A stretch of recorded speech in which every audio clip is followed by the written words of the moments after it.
ela ofusca, ou a estabilidade esportiva do Flamengo ofusca essa que é uma questão que vai ser, né, gestada, sabe-se lá até quando. Hoje começa o dia em que o Gabigol pode assinar com quem ele quiser. Pode ser o Palmeiras, e aí se apresenta no dia 1º de janeiro, ou pode ser outro time e o Flamengo ganha um dinheirinho, ou um dinheirão, né? Que é o que vale o Gabigol.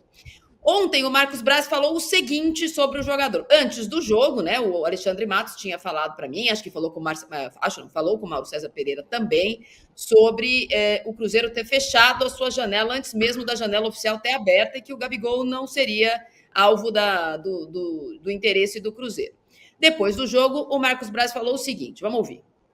A partir do momento que eles chegaram e também se posicionaram que agora a curto prazo iriam procurar novos áreas, a gente está contribuindo com o empresário deles de não deixar completar o 7º jogo para que eles possam exercer o trabalho dedinho no mercado e tentar ajustar alguma proposta do Flamengo. O que eu posso te falar de antemão é que o Flamengo tem que ser remunerado para que ele saia agora no meio do ano. Senão, ele fica aqui até o final do ano e no final do ano ele vai para onde ele entender que tem que ir. Ô Marcos, a gente pode concluir então que ele... Então até fechar a janela ele não joga, Casão? É um mês de férias? Pelo que eu entendi, sim. Mas eu acho que ele sai nessa janela, tá? Eu acho que ele sai nessa janela. O Braz falou tem que ter um dinheirinho, mas pode ser um jogador também. Né? Pode ser um jogador que o Tite queira para uma posição importante para ele. Pode ser uma troca com algum jogador aí. Sexta-feira passada, não essa, agora a outra passada, eu escrevi um texto sobre a possibilidade. Não é uma possibilidade, eu dei uma sugestão de uma loucura como o Francisco Horta fazia, troca de jogador e trocar o Dudu pelo Gabriel. Porque o Dudu, a Leila falou que o ciclo acabou e a Leila falou que o ciclo acabou. Né? Ela falou, deu uma entrevista, ela falando. E o Dudu acabou ficando. Mas ficou, né? Não quis ir, depois de toda aquela confusão que ligou pro como chama? Alexandre Matos, depois não ligou, não quis ir, enfim, saiu uma confusão toda, mas o que ficou gravado e muito claro é que a Leila falou que o ciclo dele acabou. Né?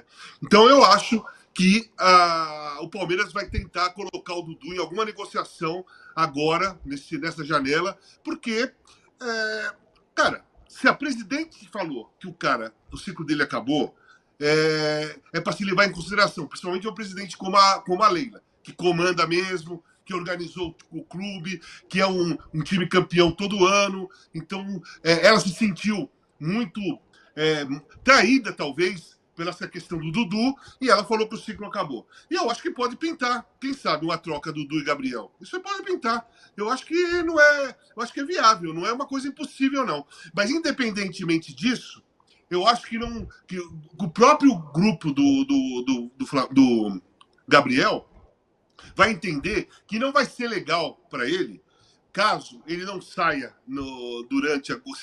se ele não sair agora, né, da janela, ele não vai poder sair e também não vai jogar e vai ser um prejuízo para o Flamengo gastar uma grana por mês para o Gabriel sem jogar, porque não vai pôr para jogar mesmo, o cara vai estar desinteressado e o jogador também vai ficar assistindo 6 meses todo mundo jogar, os campeonatos rolando e ele fora.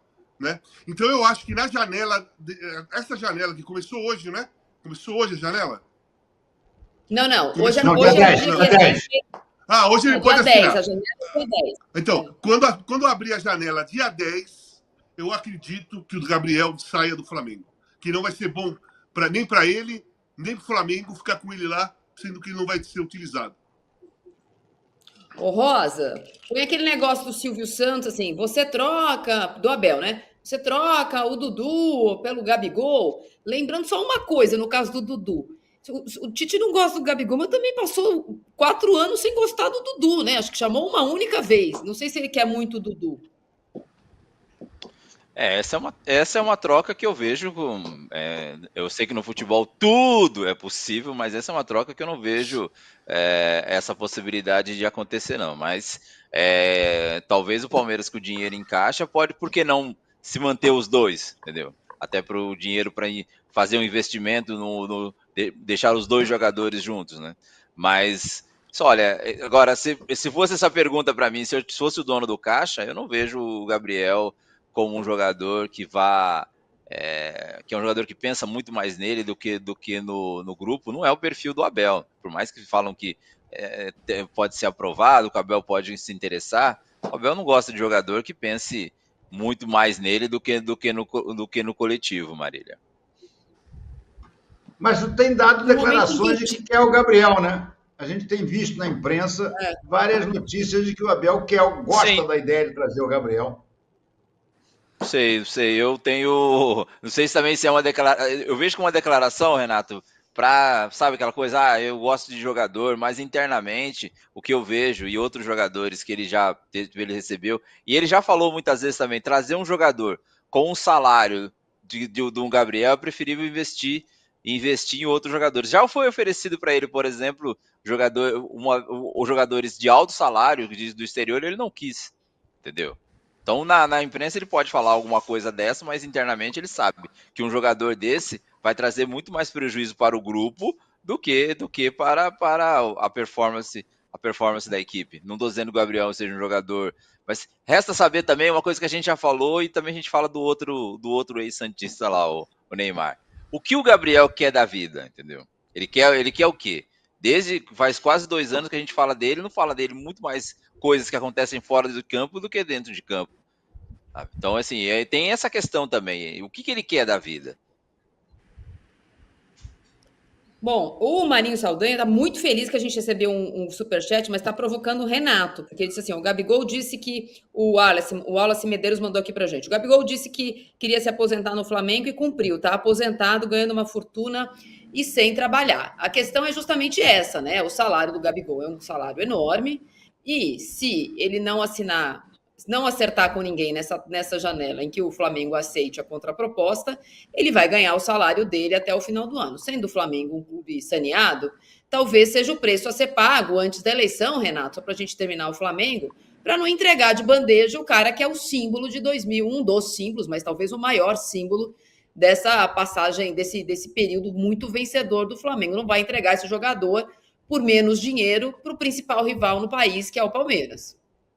Pois é, está claro para mim, muito claro, e a fala do Braz é cristalina, de que o Flamengo quer que o Gabriel saia na janela. O Flamengo quer negociar o Gabriel na janela. Por isso mesmo, não está botando nem para jogar. Poderia botar para jogar mais um jogo, porque ele tem 5. Poderia fazer o 6º e aí parar no 7º. Mas, enfim, o Flamengo está louco para que alguém apareça e diga assim, te dou 2 mariolas mordidas e um cigarro em Holanda. Ah, tudo bem, então eu ganhei 2 mariolas mordidas e um cigarro em Holanda. Então vai, Gabriel, tá louco. Mas se não aparecer ninguém dando nem uma mariola mordida, o Flamengo vai ficar com o Gabriel até o final do ano e vai usar o Gabriel. Não tenha dúvida, o Flamengo vai usar o Gabriel. O Tite vai botar o Gabriel nas listas, vai ser no banco, eventualmente vai entrar. Se o Pedro tiver algum problema, vai jogar. E aí é que eu acho que esse é o desejo do Gabriel.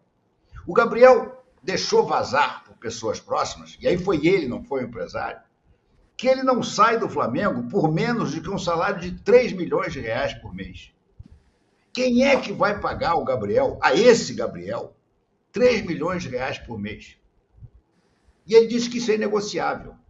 Então, a sensação que eu tenho é que o Gabriel, no fundo, que já até criticou o seu próprio empresário, dizendo que ele não devia ter falado o que falou, na famosa entrevista para o Seleção Sport TV, eu acho que o Gabriel, no fundo, ele ainda quer continuar no Flamengo. E a menos que realmente chegue alguém botando muito dinheiro, ele vai ficar no Flamengo e espera nesses 6 meses de final de ano, na verdade 5, porque dezembro já praticamente não tem jogo, ele espera poder mostrar ao Flamengo que ele merece uma proposta de renovação. Ele quer, inclusive, agora ele já aceita 2 anos. Ele queria 5, viraram 3, ele agora aceita 2. Se não pintar nada interessante, Marília, periga ele aceitar no final do ano, aceitar a renovação por 1 ano, como o Flamengo propôs. Pois é, o Flamengo foi tema da live do Flamengo agora há pouco. O Renato está quase rouco, de tanto que ele gritou ontem, de tanto que ele falou hoje do nosso Melver. E agora, eu espero estar nessa felicidade amanhã, mas antes, quem está em felicidade ululante é o presidente do Corinthians. Marinho, coloca para mim aí o acerto do Corinthians com a Liga Forte Futebol, que foi aceita na semana passada, anunciada oficialmente hoje. Tá aí, o Corinthians assinou com uma das ligas que foi formada no Brasil, né, 2 das principais, ainda tem umas coalizões menores em outras divisões. A Liga Futebol tem hoje, com o Corinthians, 32 equipes, algumas na Série A, algumas na Série B, algumas na Série C. Esse acordo foi assinado na semana passada, aceito na semana passada, no dia da invasão da Gaviões à sala do presidente, eles estavam lá. Na sexta-feira foi aprovado pelo COF e hoje foi assinado pelo presidente e anunciado para todo mundo antes do jogo, que é daqui a pouco, 8 da noite, lá no Allianz Parque. O que tem esse acordo para o Corinthians? Tem uma promessa de rendimentos de até 1,1 bilhão em 5 anos. Essa é uma promessa, não é uma garantia, mas é uma promessa, dados os estudos que as empresas têm, etc. Neste acordo, o Corinthians recebe por antecipação, ou como antecipação, 150 milhões de reais, já a partir de agora, para o que seria o contrato do ano que vem, com uma pegadinha. Quem empresta esse dinheiro, ou quem adianta esse dinheiro, é a XP, e esse dinheiro só vale isso mesmo, com um pequeno desconto de 3%, caso o Corinthians se mantenha na Série A. Se isso não acontecer, esses 150 milhões vêm a título de empréstimo, de acordo com a financeira trabalha com os seus clientes, e aí eu não tenho exatamente esse acordo qual seria. A introdução do Corinthians na Liga Futebol deixou outros clubes ainda alertas sobre o que vai acontecer, porque existia uma ideia de que não existia uma grandíssima estrela nesse grupo. Na semana passada, no mesmo dia que o Corinthians acertou com a Liga Forte Futebol, os outros 31 times, que agora são primos do Corinthians, haviam elegido de forma unânime o CEO do Atlético Paranaense, Alexandre Leitão, para ser o representante deles, dos clubes, na negociação. Então, é um triunvirato. Um representante dos clubes, que agora é o Alexandre Leitão, o Corinthians entra com esse representante já eleito, um representante do negociador do Gamboa, né, do fundo Gamboa, que está investindo, e um negociador da Live Mode, que trata dos direitos, né, é o negócio da Live Mode. Então, são 3 executivos cuidando disso. Há uma promessa para o Corinthians, que o Corinthians vai ser o time que vai mais receber, que os números de audiência, torcida, etc., vão dar ao Corinthians uma projeção tal, mas essa conta vai ter que ser digerida aí pelos outros clubes. E, além de tudo, tem uma coisa que é curiosa por enquanto. Esse CEO eleito, né, que hoje é o CEO do Atlético Paranaense, foi o nome que a Ernst Young havia dado ao Corinthians, ou indicado ao Corinthians para contratar como CEO. Ele é o CEO do Atlético Paranaense. O Corinthians não contratou, deve anunciar nessa semana o Fred Luz, e o Fred Luz não vai ser a pessoa que vai negociar pelo Corinthians, vai ser quem é o CEO do Atlético Paranaense. Casagrande? Bom, Marília, eu não entendo nada dessa questão política de liga. A minha preocupação é o que fazer com o dinheiro. O que fazer com o dinheiro que vai entrar? Vai entrar 150 milhões? O que fazer com esse dinheiro?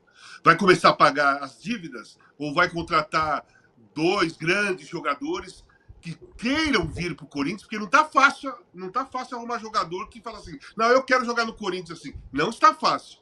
O Corinthians está lá na zona de rebaixamento, não ganha de ninguém, e a política do clube está em plena colisão. Tá? Caso de polícia e tudo mais. Então, não é qualquer jogador que vai querer ir para lá. Eu fico preocupado com isso, Marília. Um monte de dinheiro nas mãos de pessoas duvidosas, sabe? De pessoas, tanto essas como as outras que saíram. Não sei, eu não posso te dizer o que eu acho, porque eu, como torcedor do Corinthians, eu queria que pagasse as dívidas. Eu também.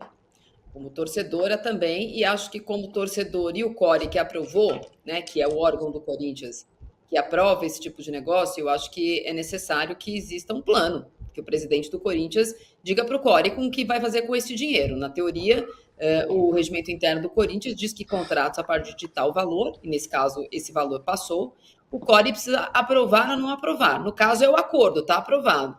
Mas seria de bom tom que também o que se faz com o dinheiro começasse a ter mais gente responsável, para que essas pessoas também se autorregulasse, cobrasse.